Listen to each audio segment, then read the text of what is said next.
you. Thanks for joining me. Leslie Karen Hammond here, the Empowering Story Whisperer.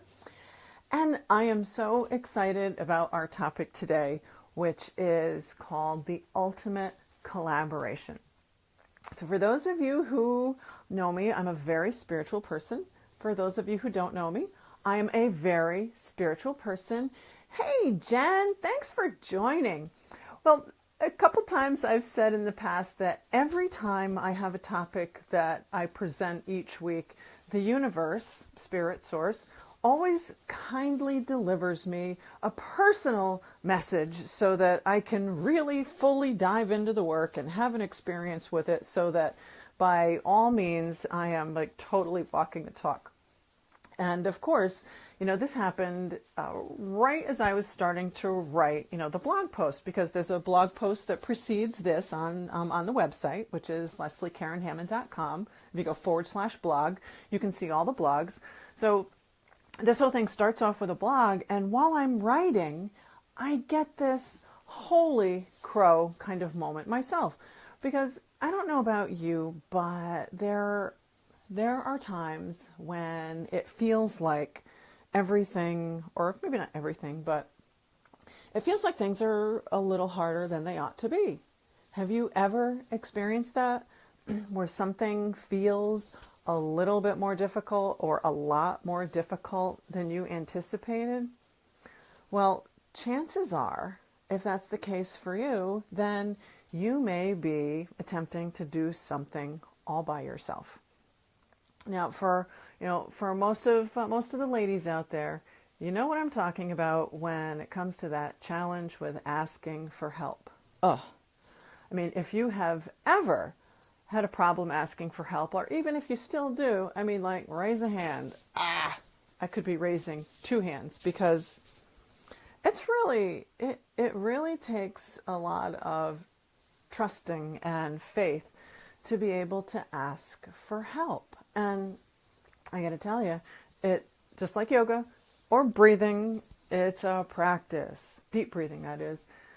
And a lot of times people have hang-ups around asking for help because of times in the past when asking and help wasn't delivered. Or in fact, instead of it not being delivered, it could have been promised and then not delivered. Or, even worse, there could have been some kind of a rejection, like right off the bat. And that can be so discouraging. And in fact, if someone does help, then I don't know about you, but there was a time when I always believed that there was some kind of an attachment to it. Have you ever heard of that expression? Well, nobody does anything for free, or nobody does anything out of the goodness of their heart, or everyone has an agenda. Well, a lot of those things are what come up for us when we ask for help. So the ultimate collaboration, what is this about? Well, it's about asking for help. It's about collaborating with something that's outside of the mind, that you allow to go through your heart and to completely wrap your spirit around. I'm probably going to start using the word source more often than not. It feels like a term that everyone can relate to. The source of all love, light, energy, and wisdom. It's something that is much larger, much bigger than us. And for some, that may be God, Buddha, Jesus, whatever term is most relatable to you. Use whatever suits you best. But this ultimate collaboration has got to do with asking Source for help. Now, it's been a firm belief of mine for a long, long time that there is a sacred reciprocity that occurs. So here's a question for you. How often have you asked for help and then you get delivered some help, but it doesn't come in the package that you think it will.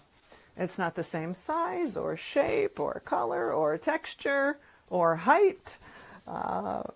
It's completely different than what you anticipated. That's happened so many times to me. So here's the trick, is that when you ask for help, when you can get out of the head, move through the heart, and then be able to wrap your spirit around something, you'll be able to graciously receive. So can you imagine how awesome it would be to know that you're not alone in anything you do?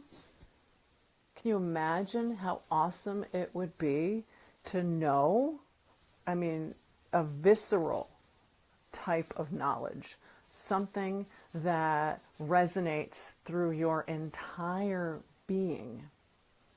What if you knew on this level that you weren't doing anything by yourself? Would that change the way you approach anything in life? Would it change the way you take risk? Would it change the way you ask for help?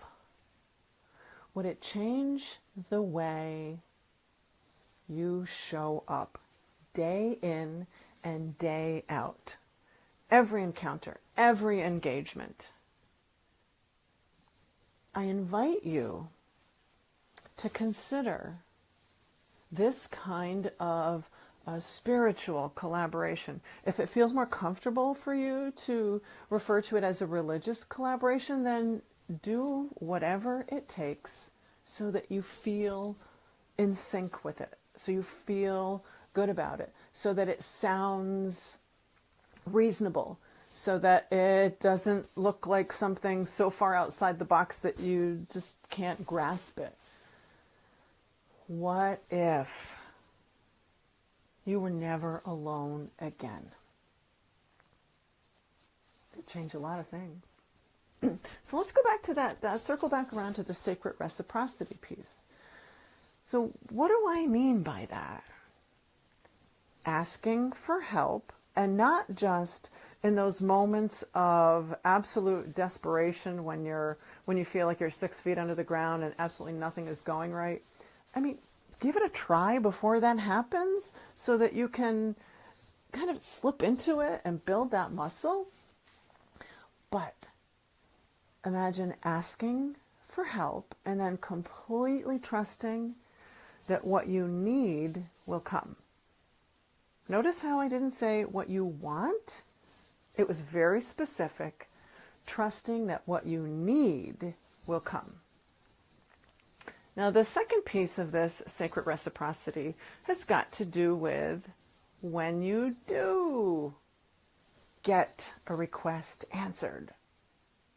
Just because it doesn't come in the size, shape, or form you were anticipating, it doesn't mean that it's any less valuable.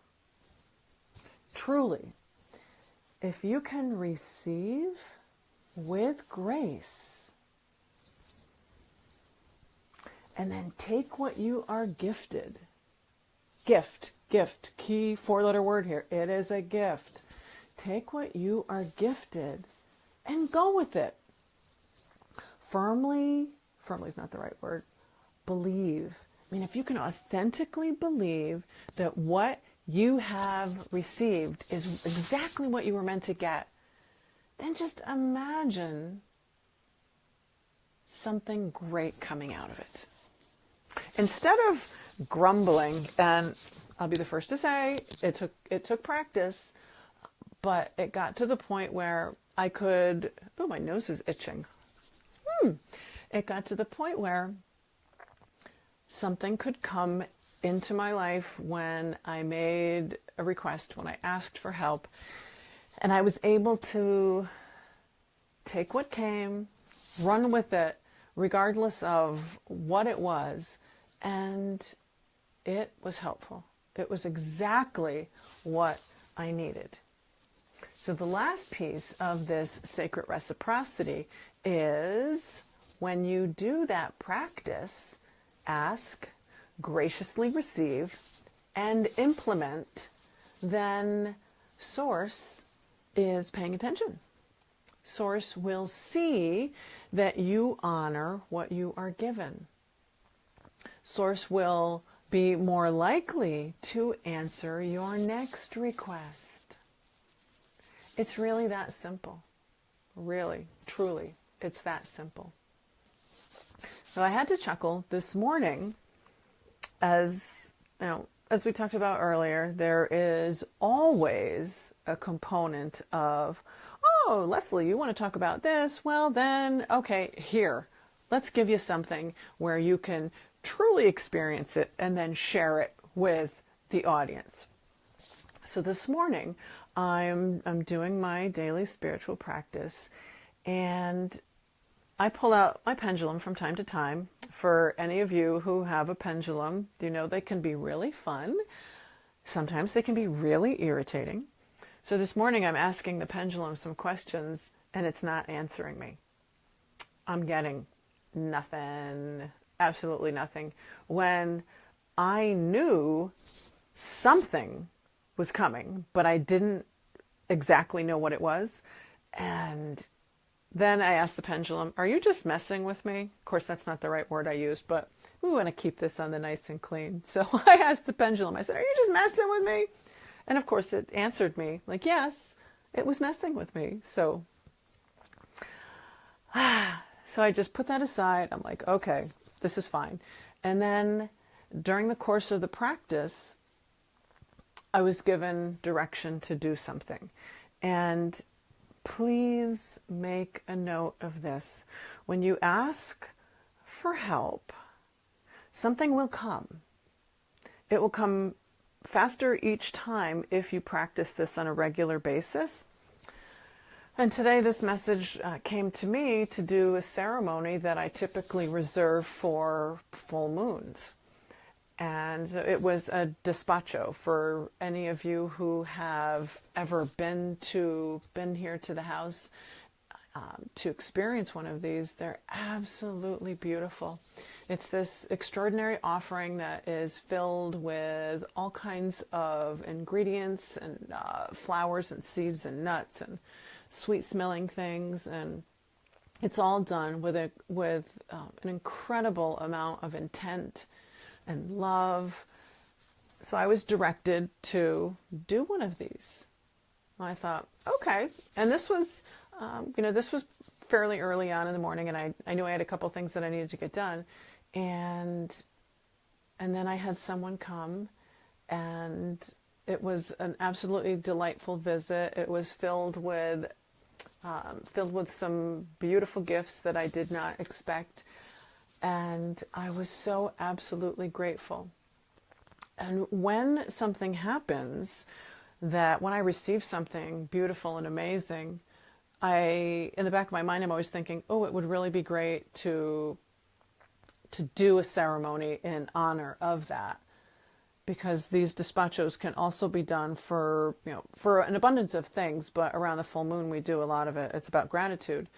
And so I was guided this morning to do this ceremony without realizing what the rest of the day would bring, and to express my gratitude. So I went about and got the ingredients and everything I needed to do to create this, and then did this absolutely extraordinary ceremony.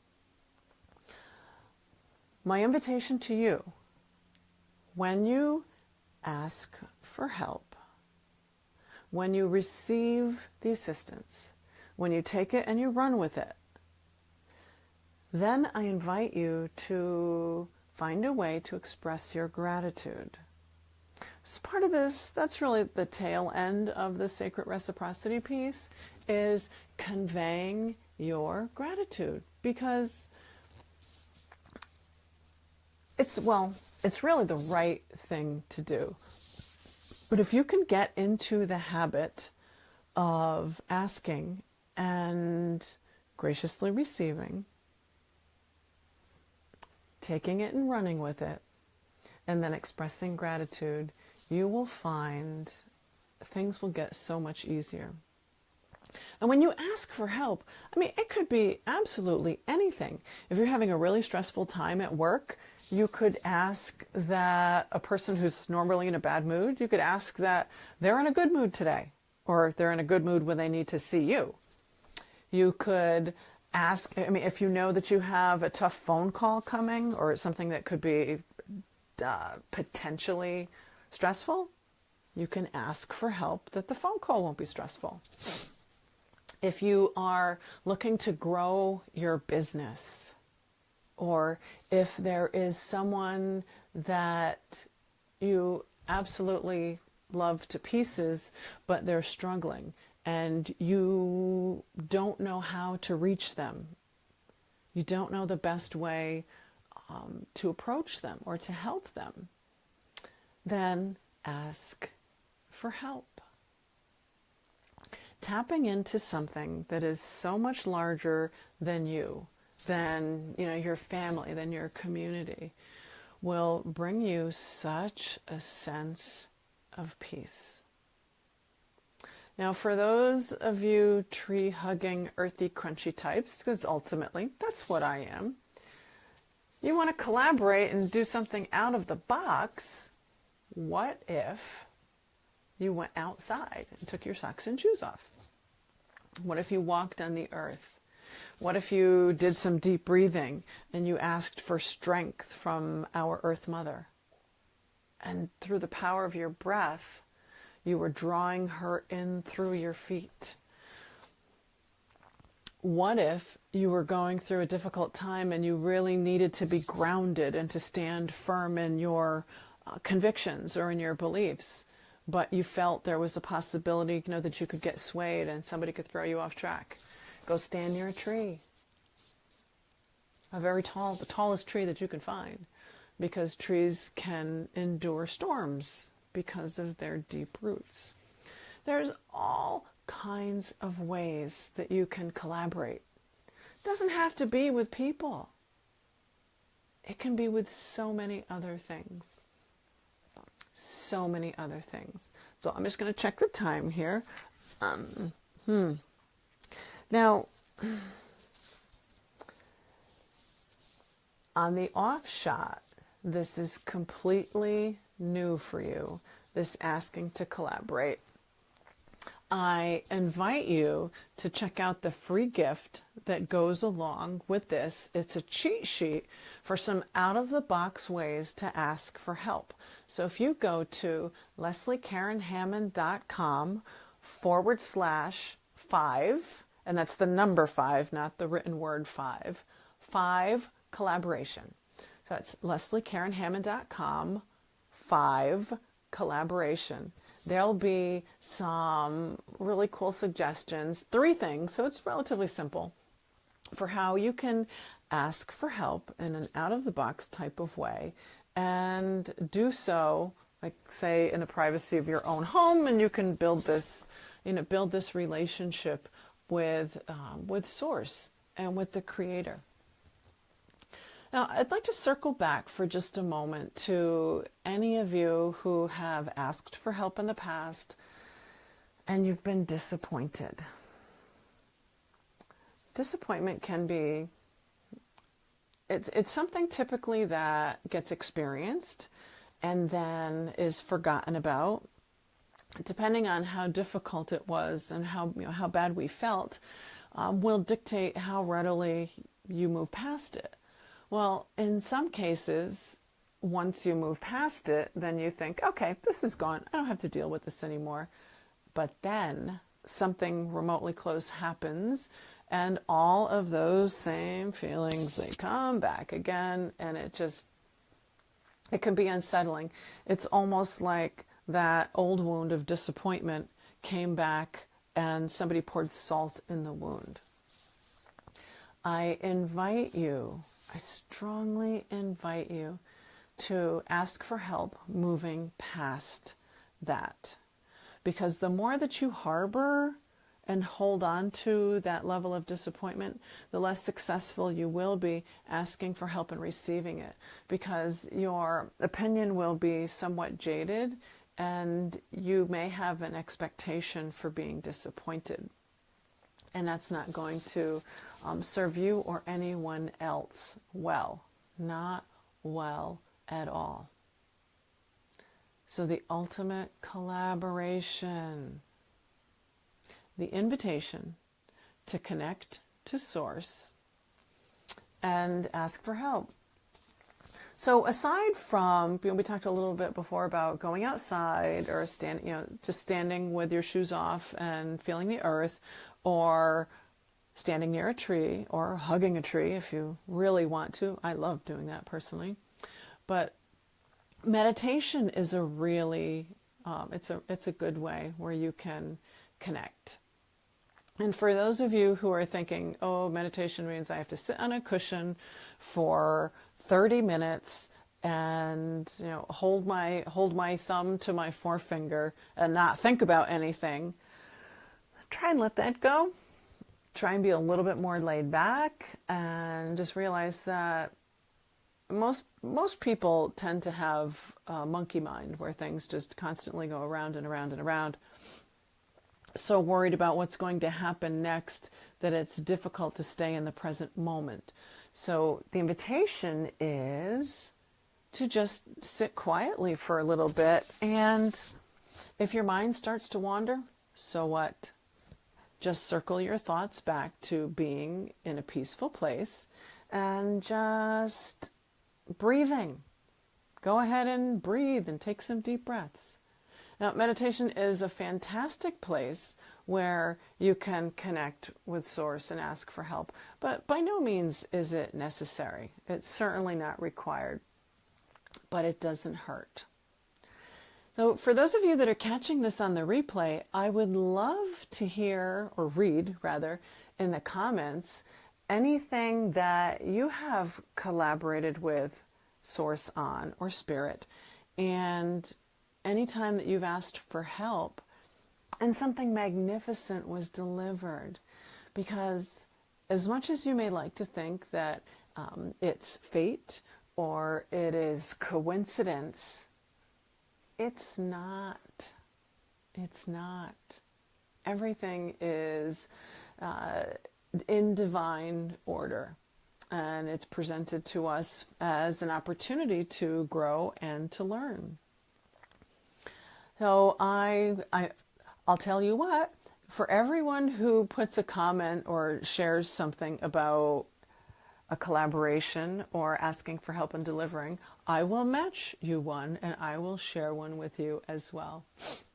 It'll be, it's funny over the years, and maybe you've noticed a whole lot of synchronicities happening, and then you just start to take them for granted because it occurs naturally now.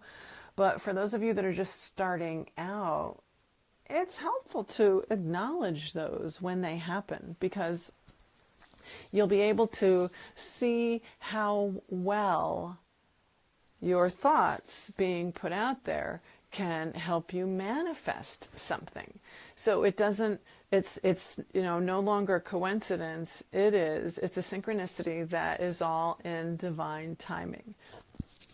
Before you know it, I'm going to just keep circling back here to, this ultimate collaboration. Before you know it, you're going to have this relationship with Source where you will know with no doubt whatsoever, like beyond a shadow of a doubt, you will know that your prayers will be answered. You will know that what you need will come. And the reason this is so important to try and, to wrap your spirit around is because if you find that you're doing something and it's really a struggle, just like the total uphill battle where you're pushing this boulder that's just enormous and it feels like it's going to roll back down over you, chances are you're doing something that you're not in alignment with. You're doing something that it's not serving your community well, it's not serving your talents well, and there is an opportunity to tweak things just a little bit. So consider that. the next time you're really struggling with something. Because if it's difficult, then chances are you are going it alone and you're not asking for help and you're thinking, oh, I can do it by myself. And I mean, it's almost like the toddler who, when they first start to become independent, or so they think, whether it's feeding themselves or dressing themselves or, like walking out to the car by themselves, and then they stop wanting to get help. They stop wanting to hold your hand. And it's like, no, I can do it myself. Well, that tends to become ingrained in us at a really deep level, so much so it's no longer conscious. And a lot of times people feel like there's something that needs to be proved. Have you ever felt like you needed to prove something? I've taken jobs that really stunk because I needed to prove a point that I could do something and make someone else wrong. Not always the best reason to be doing something. So make it easier on yourself. Lighten the load. Don't feel like you have to do everything by yourself. Find someone that you can trust, that you can ask an opinion for instead of help if that's uncomfortable. And truly believe that you will get what you need. Cut my finger before rushing around trying to do something. So, the ultimate collaboration. Oh, please start asking for help. I invite you to go to LeslieKaron.com/5collaboration for the gift that accompanies this. It's a worksheet with 3 things that will help you ask for help in out-of-the-box ways that you can have fun with, you can play, you can experiment, and you can see what happens. And if you decide that you'd like to share something that happened as a result of you asking Source for help in the comments below, I promise that I will match you for comment. So I'm really grateful that you are watching this, and feel free to just go through the feed here on Facebook and check out some of the other topics here, as we've talked about all kinds of awesome things, like whether or not something is a mistake or if it is precisely what's supposed to happen. And also about asking for permission. That was a good one. So there's quite a few things that you can check out, and each episode has an accompanying worksheet or list of things that can help you incorporate what was shared so that you can really make it your own and have fun with it. So lots of love and light. Leslie Karen Hammond here, the Empowering Story Whisperer. So grateful that you tuned in. Lots of love and light, and we'll see you soon. Bye for now.